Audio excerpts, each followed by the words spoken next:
Hi, welcome to BlindOwl Outdoors. We hope you enjoy our channel, and if possible, could you please join our Patreon page? We really need your help. It's been a long, hard road. Thank you. Hi, welcome to Jackalope Mystery. My name's Dan. I'm here in the Philippines, down in my basement, and I want to talk to you about dowsing rods. I was just repairing a couple sets of rods here. I lost a ball, and I took one off the tip of another one, put it on this one over here, this one over here, put it on one of those two, and I re-glued the other one so that it won't fall off again, just a drop of super glue on it. I got these rods from Temu. This set of rods here was 360 pesos, which is $6. And I got a set of real cheap ones that I thought were really good. They had a ball on the front and on each side of it. And these were $14. Came and they turned out to be just a little piece of wire, which doesn't make it bad or good, but it's not what I was expecting. I was expecting a nice solid rod for that kind of money. And they came all bent up, so I'm using them for parts right now. But I was just saying that I just did a whole video for 15 or 20 minutes and looked up, and my camera was doing some sort of a update or something on its own. It's just a piece of junk. But I was just saying that I sent my brother a text the other day. We've been talking about there's these Sasquatch things here that a friend of mine from Tennessee pointed out to me in the weeds everywhere. You just see their shapes, their faces and stuff. It's absolutely amazing. You can't see them unless you look in a picture. You can't see them with your eyes usually, unless they want you to, supposedly. But I mentioned that to my brother, and I sent him one picture that it's unmistakable. There's a Sasquatch thing that's about 6 foot tall, 3 foot wide, completely hairy, and you look at it for a little while, you can see its eyes, its eyebrows, its nose, its mouth. I think that one there had 2 or 3 teeth in it. You can't mistake it. And I think he looked at it long enough that he actually started seeing it. He asked me some other questions about it, asking me if you sure we're not seeing stuff like looking in clouds and stuff like that for shapes. And I said, I don't think so. I think there's really something here. And from everything I've been watching, I watched a couple psychics who say they've talked to the Sasquatches.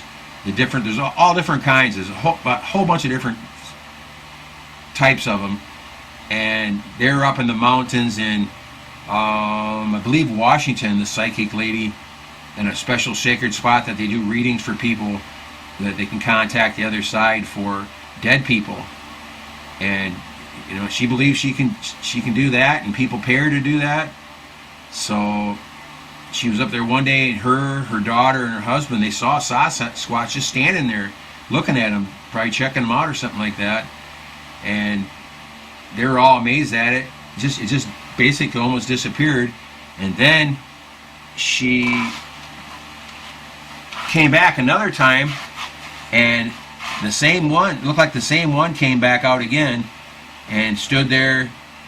And she's got like the ESP type stuff or whatever it is, where she can't talk, she can hear, she says she can hear what they're saying, but she doesn't know what they're saying. It's some sort of their own language, just a bunch of noise, squeaks and grunts and stuff. But she asked the people on the other side, the spirits or whatever she's talking to for the readings, and they can understand it perfectly, and they told her what the Bigfoot's saying. And it all sounds pretty unbelievable and fascinating, but when you start listening to her for a while, I watched a half-hour video of her. I'm going to try to get some of her other videos. She was pretty convincing about some of the stuff she was saying, and the only thing I say about it is we're seeing some of the same stuff here. I'm not talking to him or anything like that, but it was pretty cool. I sent this video to my friend Willis in Tennessee, and I haven't heard what he said about the video yet, but I'm sure he'll say she's right. And I gave Willis my impression the other day, because I've been seeing some weird stuff here at night that I can't explain. outside my one door, if I stand in a certain spot on the sidewalk, and there's a real crappy light, like a 5-watt light, and there's a sand pile about 10 feet away, I'm seeing shapes and stuff on the pile now without the camera, and it's like they're moving just teeny little fragments at a time. Where almost after about 2 or 3 seconds, their expressions are changing and stuff like that. Almost see like an eyebrow lift up or something like that. And I don't think I'm crazy. It could be the light. It could be a lot of things. It's always after midnight when I do it. But I did have an experience the other night where I sat there and looked at the pile.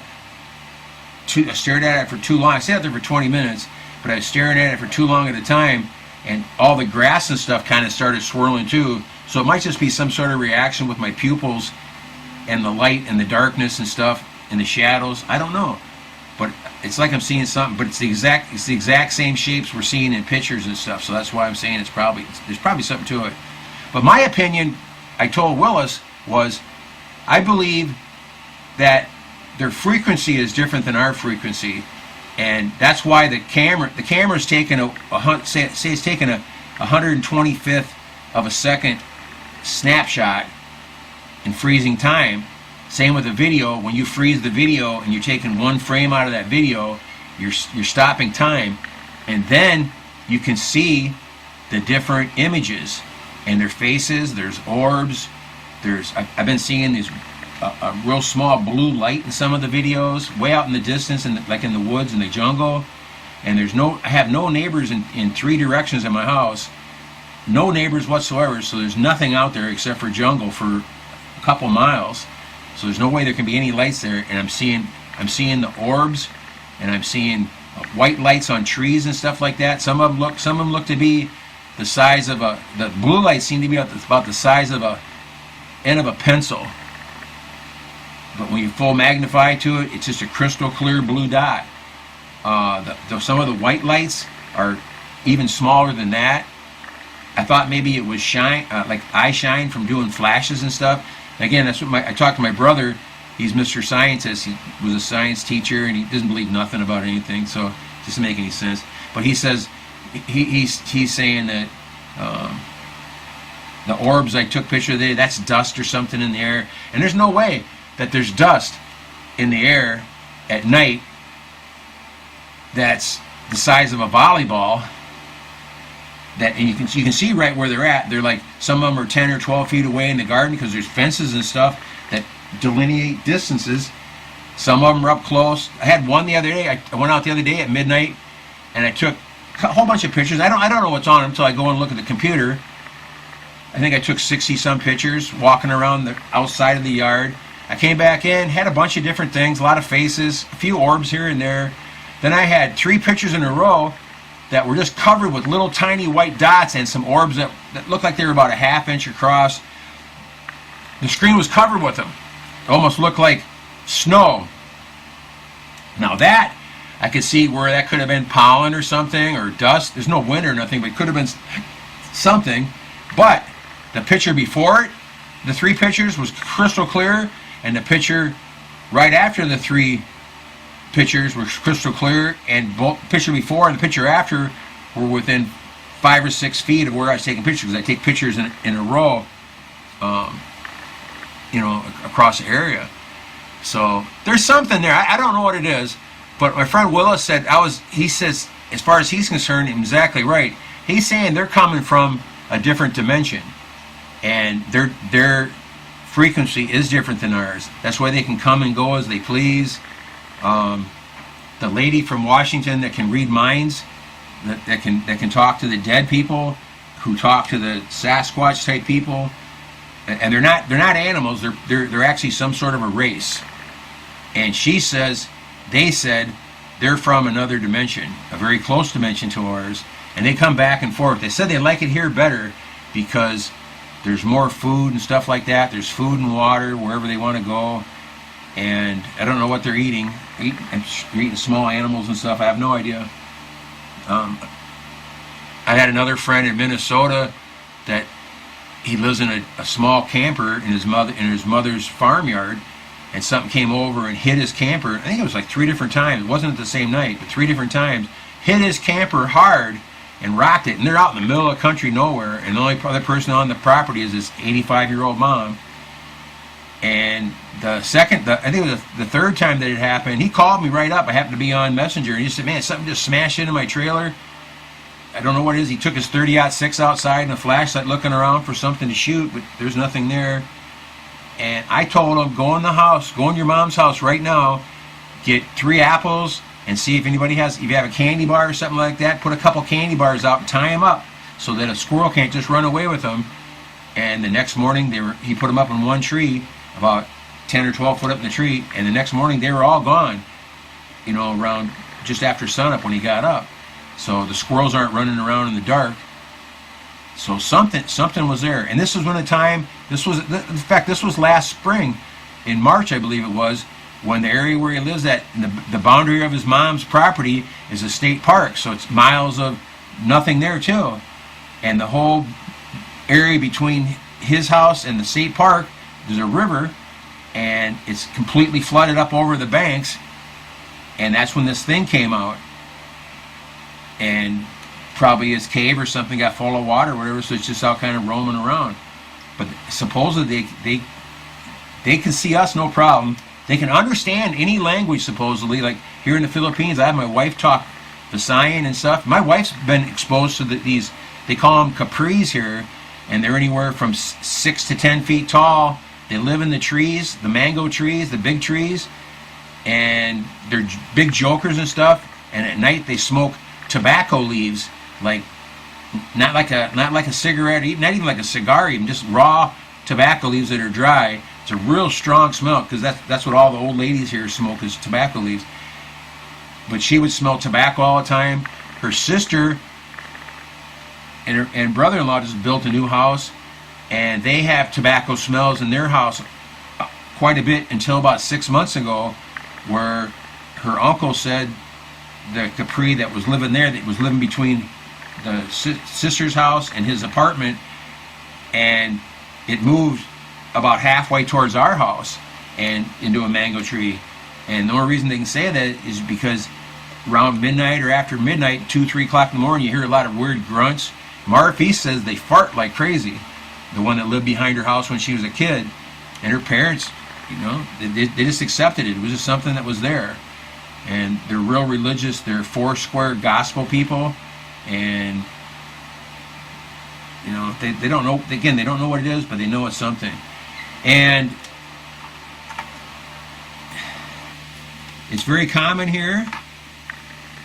And in fact, it's so common that, and again, they can be anything from the size of a quarter to the size of a basketball. Some of them are 6 or 7 foot tall, and they can change shapes and whatever they want anytime. Like say you go look at them, they change shapes into something you can't see, into the leaves. But when you take a picture of them or a video of them, it captures them. And the cameras seem to be the best thing so far. It actually just freezes them wherever they're at. And sometimes you'll see, like, it almost looks like a sheet hanging up, and it'll be right in the middle of like say a whole bank of trees, and you can see the pattern of the leaves, and all of a sudden the pattern is real faded for like a rectangular spot, and then it's the same on the other side. And it's almost like they're hanging up like an invisibility cloak or something, but they don't have the camouflage quite right on some of them. That's why when we take pictures of stuff, I got a channel now. It started called Philippine Bigfoot the Capri, with a K, K-A-P-R-E, and I started to put up a few pictures. I got to get in there and get some more good pictures on there, the best pictures I can find, so you guys can magnify them up and see what I'm talking about. But if anybody wants to, and I'd really appreciate if you would, take your camera, take your phone out. If you had a camera, it's even better, or take your video camera out and go around, and just around your yard where there's bushes and stuff, or a park or something like that, and take 20 or 25 pictures and send them to me. Send them to BlindOwl Outdoors at gmail.com, and I'll go through the pictures, and I'll send them to my friend in Tennessee and let him go through the pictures, and he sees stuff that I don't see, Sometimes I see stuff he doesn't see. But we'll go through your pictures and they'll send them back, and he puts a little red arrow by every one he finds. I don't have anything to do that. I think maybe he prints them out, or he's got a little program that does it. I'm not even sure. Maybe he can write with a stylus or something. I don't know how he's doing it. I'll have to ask him. But I'll show you that there's stuff there. And I'm going to go out, not with these rods here. I'm going to go out with my good set of rods that I can do 20 different things with my rods, from finding water if I wanted to, knowing how deep it is, knowing the flow of the water. Can ask yes and no questions. I can find the ley lines on the ground that are perpendicular and parallel, and I can show you the direction on a compass by doing that stuff. I can take one rod and put it straight out in the air like this and say, can you please show me north? Can you please show me north? Can you please show me north? You can see it's just moving a little bit. Can you please show me north? I'm trying not to move my hand at all. It's turned into the fan. Could you please show me north? These are my new rods here. There you go, it's moving. Can you please show me north? I'm not moving my hand at all, any more than I have to, or any more than I cannot move it. Can you please show me north? Okay, guys, right there, that is directly north.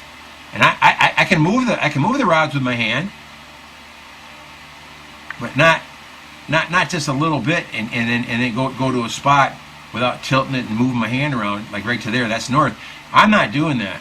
I'm trying to hold my hand as perfectly straight as I can. So what I suggest to everybody, and I wish you would, go out, take some pictures for me, and I'll send you the ones that look like they have something in and show you. And you might see what I see, you might not. I don't know. But go get something as simple as a hanger or a brazing rod somewhere. Make it so there's a 13-inch piece and a 5-inch piece, two prime numbers on the bent in the right angle. Get yourself a McDonald's straw and put on the short end, just like this little brass pipe here, so that you're not touching the rod at all. Make sure your hand's not touching the rod or anything, so you're not influencing the rod.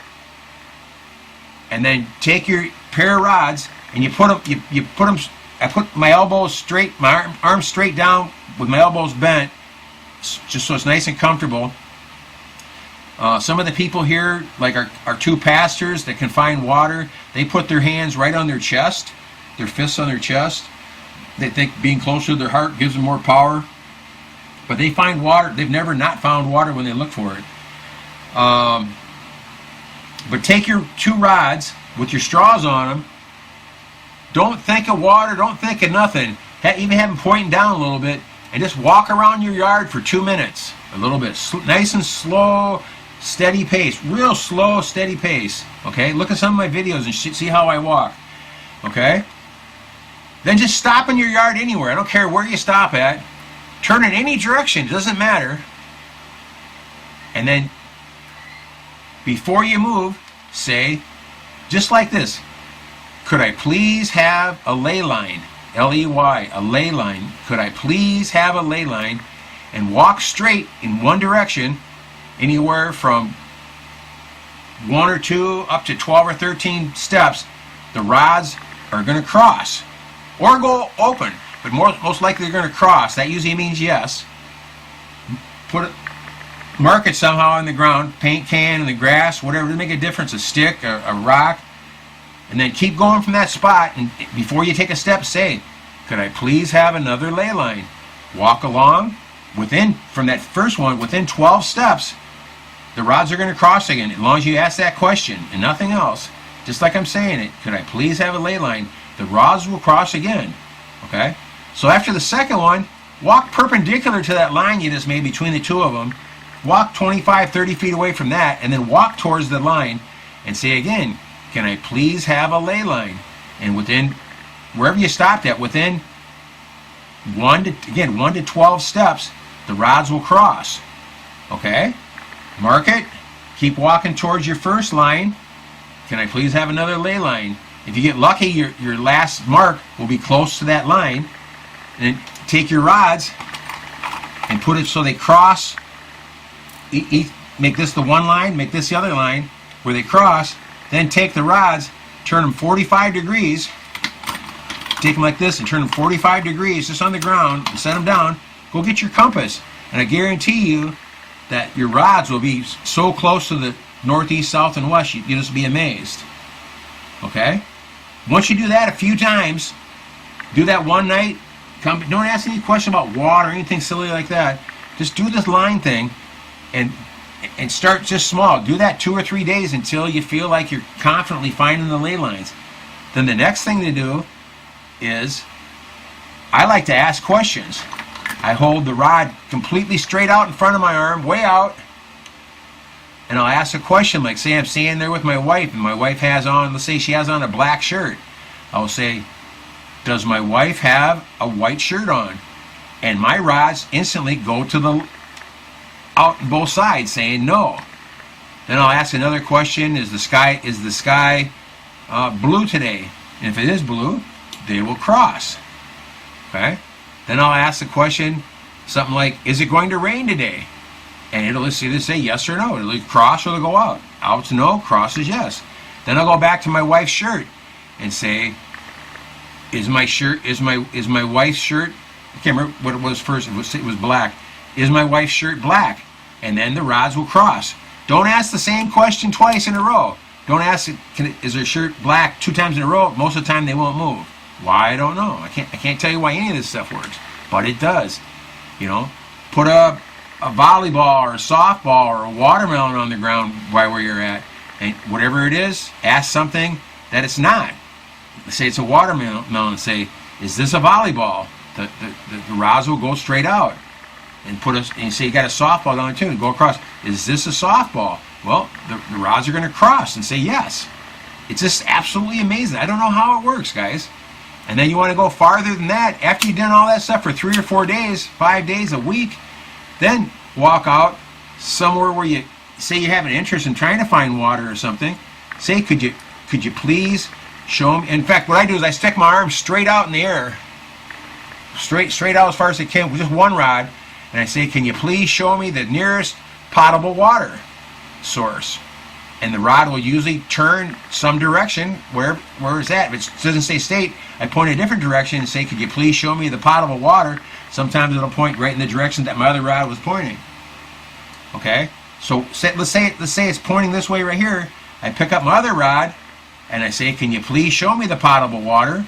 And I'll walk with both rods out, and I'll walk until they cross. Wherever they cross, I guarantee you there's water there. Okay? It's hard to believe. I mean, they've been witching water for thousands of years, but it works. The old days they used sticks. Why sticks? Which work perfectly well too. Okay? So you find the water, make a mark. Turn your back to it, put your heels at the mark.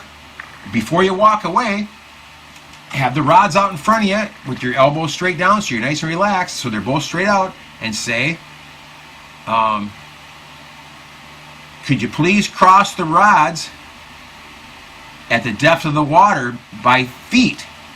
And start walking away real slow. And here, you walk away 15 or 20, 23, or 25 feet. The rods will cross. And that'll tell you that the well here is 25 feet deep, say. And what I do is I measure it. I make a mark there, and I measure back and make sure it's real feet, not my steps. It's actual feet. And then you can ask the same thing, face away from it, the first mark you made, and say, can you tell me how many gallons per hour will this well produce? Walk away. Usually it's only about 2 or 3 gallons, or you could actually say ounces if you wanted to, or quarts or something like that. You get a farther measurement. But if it's 3 gallons, you're going to walk 3 feet away from your mark, and the rods are going to cross just like that. So you know that it's going to be somewhere real near 3 gallons of water per hour. They can do so many different things. You can ask questions, like I say, yes and no. They have to be yes and no questions. I watched another lady's channel the other day, and she was asking questions to spirits that were around her, supposedly wherever she was at. And she thought she was talking to Jesus one time, and a couple other different spirits, and she's asking questions about aliens and different things. The rods cross. That means yes. They splayed apart. That meant no. Was she right? I don't know. But the secret is to ask a few questions that you know the answer to. You know, like, you know, is 5 times 2, does that equal 10? And if the rods cross, well, that's right. You know, if you say, is 12 divided by 3 equal 5, and the rods go across, say no, well, it's no, because it's not right. If they cross, well, then you got your signals crossed a little bit, because you might be thinking the right answer or something like that. But they'll do all kinds of stuff. I showed everybody at the graveyard. I took a group from the church there, because they're just all Marife's friends, to show them some things. I showed them how to find the directions on a compass and things like that. Then I said, here's a whole bunch of graves here that don't have stones on them, but they have little sticks on them. And some even had stones on them. And I walked over and I said, can you show me the edge of the coffin? And I'd walk over to the area, and you know, the edge of the coffin would be about 3 foot away from the center of the marker maybe, and the rods would cross. Okay, so then I said, could you please tell me the sex of the occupant of the grave here? And if the rods cross, it's a man. If they splay apart, it's a woman. It works every single time, no matter what. I brought a few sets of rods that I made out of just regular copper electrical wire that's in the insulation. It's a solid wire though, and I brought a bunch of pieces of straw so no one's touching the wire. Then I asked everybody in different areas to walk different directions and ask for ley lines. And everywhere they went, within 10 or 12 steps, the rods crossed. And I'd say, ask for another ley line. They walk a little farther, they cross. Then I'd say, go a different direction, ask for ley lines, and they would cross, and they'd walk back to the first line to get to where they could get an intersection, and then they would put the rods down. I take a compass, have them turn they don't know what 45 degrees is, but I tell them to turn the rods a little bit, and they would be exactly, set the compass on top of it, it'd be exactly northeast, south, and west. And a couple of them thought it was pretty cool. A couple of them didn't like it at all, like it's the devil working or something like that, which is very common here. A couple of them didn't believe it, even though they did it. But every single person that tried it had reactions from the rods. And we asked questions, had different volunteers come up and stand there. Again, like the color shirt, the lady's shirt is yellow, and you ask, is this lady's shirt blue? And the rods would just spread apart, split out. That means no. That's what started convincing people, when you actually started asking questions that they know about. And I like doing the arithmetic, because you can't say what is 12 times 24. You probably couldn't say in inches, can I have the answer, and walk away in inches, and it might actually stop at a number that equals that number that it is. I haven't tried that yet. That's something I'll try next, I guess. But ask the question, is 12 times 12 124? And the rod should splay away saying no. And then a little later on do something else and say, is 144 divided by 12, does that equal 12? And the rods will cross, because that's a gross. 12 times, 144, 12 dozens. It's absolutely amazing, guys, I'm telling you. I have a book that talks about the pendulum and different things. I didn't know anything about it before I came here. I read a book. I knew basics of stuff that I've read before. And when I first started doing it, all I could find were the ley lines. And I found the ley lines myself. I don't know if that's what they really are, but there's these lines that are parallel and perpendicular that seem to wrap all the way around the world, because anywhere on the island I can find the same ley lines. The ley lines anywhere I go. And they are perfectly parallel and perpendicular. So it's very easy to find them. And I started playing with that a lot, Then I started asking I heard somewhere you can ask yes and no questions. I started asking yes and no questions. That was amazing. That was working. And then that was probably by about 2010. We finally got a phone that had internet on it, and we go to the city, and I watch a couple videos here and there, and I started learning a little bit more about different things. And what I'm very interested right now is the pendulum. Now, every time I watch the video on a pendulum and they're saying yes and no, I'm seeing the people. I'm looking close. I'm seeing the people moving their hand. They're moving their hand, yes and no. They're moving their hands. They're totally moving their hands. I had a order from. I was making an order out for the new company that I got these from. What was it called? Temu or something like that. Yeah, Temu. And I needed like 40 more pesos to make the order. They had a minimum order. I was just going to order a couple little things. I found a pendulum that I thought was about this big around like this. Well, it was about the size of a little gumball, it used to get in a machine. And I kind of was disappointed about it. I just hung it up on a hook on the wall and just laughed at it. But the other night I took it out. 3 nights ago I took it out, and it's got a little short chain on it. And I put it on my desk by my computer, and I just for the fun of it. And you can't hold your hand perfectly straight all the time, all day long. But I'm not moving my hand. And I said, "Can you please show me a yes?"